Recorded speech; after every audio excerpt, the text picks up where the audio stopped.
তারা চিন্তা করেছে যে দুই একজন আল্লামাকে ফাঁসির মঞ্চের দিকে ঝুলিয়ে দিয়ে আর এই দুনিয়া থেকে বিদায় করে দিয়ে আমরা ইসলামটাকে শেষ করে ফেলবো। কিন্তু ওরা জানে না যে এই পরিস্থিতিতে আরো ভয়াবহ আকার ধারণ করবে।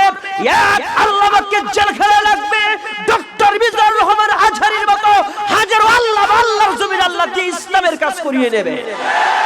জোরে কথা বলেন ঠিক কিনা?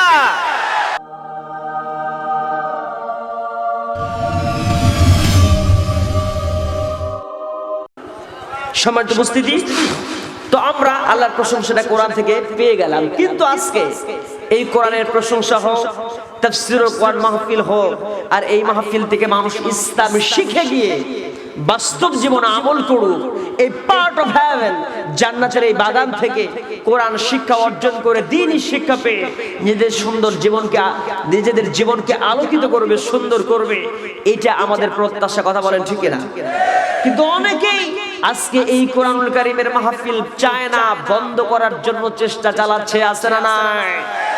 আমার ভাইয়েরা, আমরা বলতে চাই, যারা কোরআনুল কারীমের এই মাহফিল বন্ধ করতে চায় তাদের সম্পর্কে কোরআনের কথা আছে না নাই? আল্লাহ স্পষ্ট করে জানিয়ে দিচ্ছেন তারা কারা। আমি আয়াত বলেই তাদেরকে প্রমাণ দিয়ে, রেফারেন্স দিয়ে কথাটা বলতে চাই, তারপরে ভিতরে যাব। একটু আমাকে সুযোগ দেন, সামনে এগিয়ে যাই। আল্লাহ রাব্বুল আলামিন জানিয়ে দিলেন, وَإِذَا تُتْلَى عَلَيْهِمْ آيَاتُنَا بَيِّنَاتٍ تَعْرِفُ فِي وُجُوهِ الَّذِينَ كَفَرُوا الْمُنكَرَ يَكَادُونَ يَسْطُونَ بِالَّذِينَ يَتْلُونَ عَلَيْهِمْ آيَاتِنَا।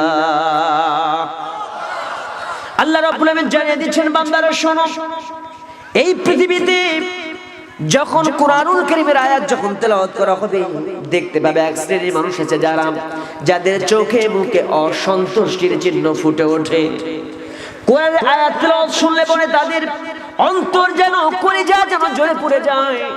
আর যেই ব্যক্তি কোরআনুল কারীমের তাফসীর করে, ব্যাখ্যা বিশ্লেষণ করে, হক কথা বলে, কোরআনুল কারীমের আলোচনা যে ব্যক্তি করবে, ওই ব্যক্তিকে মারার জন্য আক্রমণাত্মক ভাবে ওই লোকের প্রতি, ওই হুজুরের প্রতি আক্রমণাত্মক ভাবে এগিয়ে আসে। এই কথাটা কার? আজকে এর বাস্তবতা আছে না নাই? আমরা লক্ষ্য করছি কোরআনের বাস্তবতা, আয়াতের বাস্তবতা।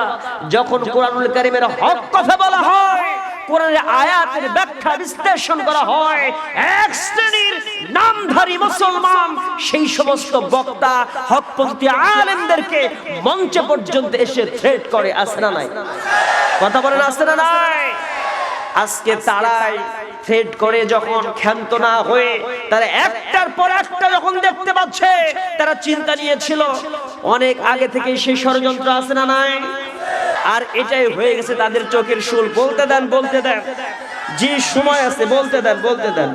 আমার ভাইয়েরা, এদের হয়ে গেছে চোখের শুল যে হাইরে চাইলাম কি আর হলোটা কি। ভাবছিলাম যে দুই একজনকে এরকম করলে এই নাস্তিক মুরতাদরা মনে বড় সন্তুষ্ট হয়েছিল, আনন্দ পেয়েছিল যে হুজুররা শেষ, আমাদের নাস্তিকদের বাংলাদেশ। কথা কয় না কেন? এরকম চিন্তা করছিল না? কথা বলেন। কিন্তু এখন বলতে চাই, বাউল শিল্পী আনাস্তিক মুরতাদদের দিন শেষ, আগামীতে হুজুর আর আলেম ওলামা হকপন্থী ইমানদারদের বাংলাদেশ। এই কথা বলেন ঠিক কিনা?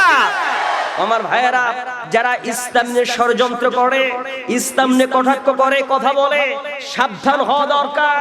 ও হাসানুল হক ইনু হোক, রাশেদ খান মেনন হোক, সংসদের মধ্যে বসে যারা তাফসীর মাহফিল বন্ধ করতে চায়, আমি বলতে চাই, তাফসীর বন্ধ করার তুমি কে? তাফসীর বন্ধ করতে এসেছিল আবু জেহেল, উতবা, শাইবা, নমরুদের গোষ্ঠীরা।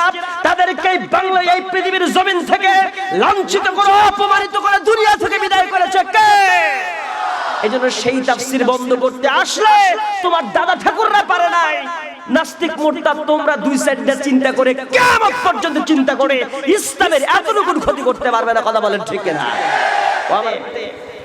হযরতে মুসা পয়গম্বর, এই সম্পর্কে যদি কথা বলি অনেক লম্বা হয়ে যাবে, শর্ট করে একটু কাটিং করে আমি আপনাদের জানাই কি পরিমাণ জালেম হয়েছিল হযরত ওমর জুলুম করেছে ইসলাম যখন সে মানে নাই, সে যখন মুশরিক ছিল, ইসলাম কবুল করে নাই, রাগ দেখিয়ে মুসলমানদের উপরে নির্যাতন ছিল। কথা বলেন ঠিক কিনা?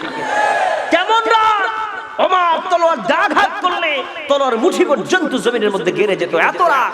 ওমর এত দাপটওয়ালা একজন মানুষ। খেয়াল করেন, ইসলাম কবুল করেছে দুইজন সাহাবী, একজনের নাম লুবাইনা, একজনের নাম জুরাইনা।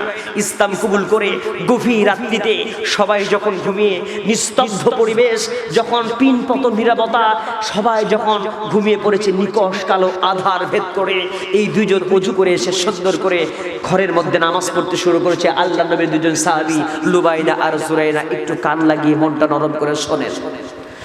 দুজন সাহাবী যখন, মহিলা সাহাবী, গভীর রাত্রিতে যখন ইবাদত করছিলেন, ওমরে ফারুক ঘরের মধ্যে যখন প্রবেশ করবেন, রাত যখন গভীর, দাসীর দিকে হযরত ওমরে ফারুকের বাবার নাম ছিল খাত্তাব, ওমর বিন খাত্তাব। খাত্তাবের পরিবারে দুজন দাসী ছিল, লুবাইনা জুরাইনা। আর দাসীর ঘরের দিকে তাকায় দেখে ঘরের মধ্যে মিটি মিটি প্রদীপ জ্বলে। আর ওরা কিসের জন্য ইবাদত করে হযরতে ওমর ফারুক দেখে ফেলেছেন। আর ঘরের মধ্যে গেলে রাত্রিতে কিছু বললেন না। সকাল হয়ে গেল, সকালবেলা ওমর ফারুক বলছিলেন, ও লুবাইনা জুরাইনা, আমার কাছে আসো, আর স্পষ্ট করে কথা বলো, মিথ্যা কথা বলবা না। আমি তোমাদের গত রাত্রিতে দেখে ফেলেছি তোমরা ঘরের মধ্যে কি যেন করো, মিথ্যা কথা বলবে না, সত্যি করে বলো। লুবাইনা জুরাইনা বলছিলেন, ওমরে, আমরা তোমার বাবার পরিবারের দাসী, আমরা মিথ্যা বলবো না। আমরা দুটি বোন রাসূলের কাছে চলে গিয়েছিলাম, আর রাসূলের কাছে গিয়ে রাসূলের সুন্দর পবিত্র চেহারা দেখে, যে রাসূলকে মক্কার মানুষ বলে পাগল, যারে বলে জাদুকর, যারে বলে কবি, যেই লোকটাকে বিপক্ষে এত প্রপাগান্ডা ছড়িয়েছে, আমরা রাসূলের কাছে গিয়ে রাসূলের সুন্দর চেহারা দেখেছি, আদর্শে আমরা রাসূলের কারীম সাল্লাল্লাহু আলাইহি ওয়াসাল্লামের প্রতি এত আসক্ত হয়ে গেছি, আমরা দ্বীনের প্রতি আসক্ত হয়ে আমরা কবুল করে নিয়েছি, পড়ে নিয়েছি লা ইলাহা ইল্লাল্লাহু মুহাম্মাদুর রাসূলুল্লাহ সাল্লাল্লাহু আলাইহি ওয়াসাল্লাম। ইসলাম কবুল করেছি রাসূলের সুন্দর চেহারা দেখে। চাঁদের চেয়ে সুন্দর আমার প্যারা রাসূল, তার পেতে ধন্য হলো তামাম নিখিল কুল। আরব দেশের মায়াবিনার কোলে এলো চাঁদ, চাঁদের নামটি রেখে দিলেন আল্লাহ মুহাম্মদ। ঠিক না? সেই মুহাম্মদ বড় হয়ে দিনের পথে দাওয়াত দিয়ে জুলুম অত্যাচারকে তিনি করিলেন নির্মূল। চাঁদের চেয়ে সুন্দর আমার প্যারা রাসূল, তার পেতে ধন্য হলো তামাম নিখিল কুল। বলেন ঠিক না? আমরা ইসলাম কবুল করলাম রাসূলের আদর্শ দেখে। ইসলাম কবুল করার পরে ওমর রে, রাত্রি ইবাদত করছিলাম, আমাদের আল্লাহর এক আল্লাহর ইবাদত করি। হযরত ওমর বলছেন, কতক্ষণ? ততক্ষণ পর্যন্ত আমার চাবুক তোদের পিঠের উপরে চলবে, আর তলোয়ার চলবে। লাত বাদ দিয়ে, মানাত বাদ দিয়ে, লজ্জা বাদ দিয়ে, খবল বাদ দিয়ে, সরস্বতী বাদ দিয়ে এক আল্লাহর ইবাদত করা শুরু করেছিস, আমি তোদের উপরে ততক্ষণ পিটাইব যতক্ষণ পর্যন্ত না দিন থেকে ধরা সরবি। এই লুবাইনা দুটি বোন আর জুরাইনা বলে, ওমর রে, আমাদের শরীরের উপরে আঘাত করতে করতে আমাদের যদি দুনিয়াটাও, আমাদের জীবনটাও যদি শেষ হয়ে যায়, আমরা জীবন দিয়ে দেব, কিন্তু কালেমার পথ থেকে এক চুল পরিমাণ সরতে রাজি নাই। ঈমান কাকে বলে খেয়াল করেন। ওমর ফারুক রাদিয়াল্লাহু তাআলা রাত দেখিয়ে হযরতে লুবাইনা আর জুরাইনার উপরে যখন আঘাত আনলো, আঘাতে আঘাতে যখন লুবাইনা জুরাইনার শরীরটা যখন ক্ষতবিক্ষত হয়ে গেল, হযরত লুবাইনার শরীর থেকে, জুরাইনার শরীর থেকে যখন পোশাক চাবুকের আঘাতে ছিঁড়ে গেছে, ফিনকিয়ে দিয়ে রক্ত বের হয়েছে, দুটি বোন জমিনের মধ্যে গড়াগড়ি খায়, অজ্ঞান হয়ে প্রায় পড়ে আছে, একদম হাইয়াম বা জুরহান এমন এমন অবস্থায় পড়ে আছে, মৃত সজ্জায় যেন শায়িত হয়ে গেছে। মারতে মারতে ওমর ক্লান্ত হয়ে বসে পড়েছে। আর এক দেখে ওমর বলছিলেন, ওমর বলে, ও লুবাইনা জুরাইনা রে, হয়তো তোরা মনে করেছিস আর তোদের মারবো না, কিন্তু আমার চাবুক ততক্ষণ পর্যন্ত চলবে যতক্ষণ পর্যন্ত না তোরা ইসলাম না ছাড়বি।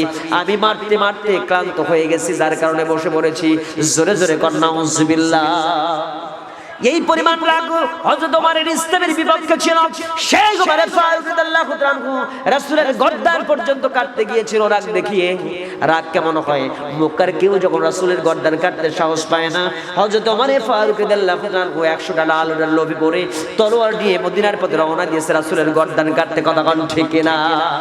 ওমর ভাইরা সেই ওমর ফারুক রাদিয়াল্লাহু তাআলা আনহু লুবাইনা দুরাইনাকে যখন মারলো, মারতে মারতে যখন শরীর থেকে রক্ত বের হচ্ছে, তখন তারা বলে, ও ওমর, আমরা তোমার বাবার পরিবারের দাসী লুবাইনা দুরাইনা, মারতে মারতে আমাদের যদি শেষ করে ফেলো, যে অন্তরের মধ্যে আমি আমার আল্লাহকে ঢুকাইছি, যেই কলিজার মধ্যে রাসূলের মহব্বত ঢুকে গেছে, সেই কলিজার মধ্যে কোনোদিন শিরক ঢুকবে না। আমাদের মারতে মারতে যদি কলিজাটাও কেটে ফেলে দাও, জবাই করে আমাদের শরীরটা কুকুর দিয়ে খাওয়ায় দাও, আর যদি হিংস্র প্রাণী দিয়ে আমাদের গোশতগুলোকে খাওয়ায় দাও, তবুও তোমরা আমাদের অন্তরের মধ্যে প্রভাব বিস্তার করতে পারবে না। যতটা পারো আমার শরীরের উপরে পারবে, কিন্তু অন্তরের উপরে প্রভাব বিস্তার করতে পারবে না। ওমর ভাইরা তাই তো খেয়াল করে দেখেন, আজকে এরকম করে হকপন্থী লুবাইনা জুরাইনার মতো করে যারা এই দুনিয়াতে দিনের দাওয়াত দিয়ে যান, দিনের পথে অবিচল অটল আর অনড় যারা থেকেছেন, এই সমস্ত মানুষকে যখন বিনা দোষে যখন অন্যায় করে যখন জেল জুলুম হামলা মামলা দেয়া হয়, আর একটা পর্যায়ে যখন তাদেরকে মৃত্যুর দিকে ধাবিত করে দেওয়া হয়, আর বলা হয় এখনো সময় আছে, আপনারা যদি রাষ্ট্রপক্ষের কাছে ক্ষমা ভিক্ষা চান তাহলে মাফ করে দিতেও পারে, ওই সময় ওই রকম করে তারা বলে আমাদের জীবন চলে যাবে। জীবন দেওয়ার মালিক আল্লাহ, মৃত্যু দেওয়ার মালিক আল্লাহ। কোন রাষ্ট্রপতি জীবন দিতে পারে না, মানুষে কোনোদিন মানুষ জীবন দিতে পারে না। আমাদের জীবন চলে যাবে, কিন্তু মানুষের কাছে, কোন মানুষের কাছে কিছুদিন বেঁচে থাকার জন্য অন্যায়ভাবে আমাদের দোষ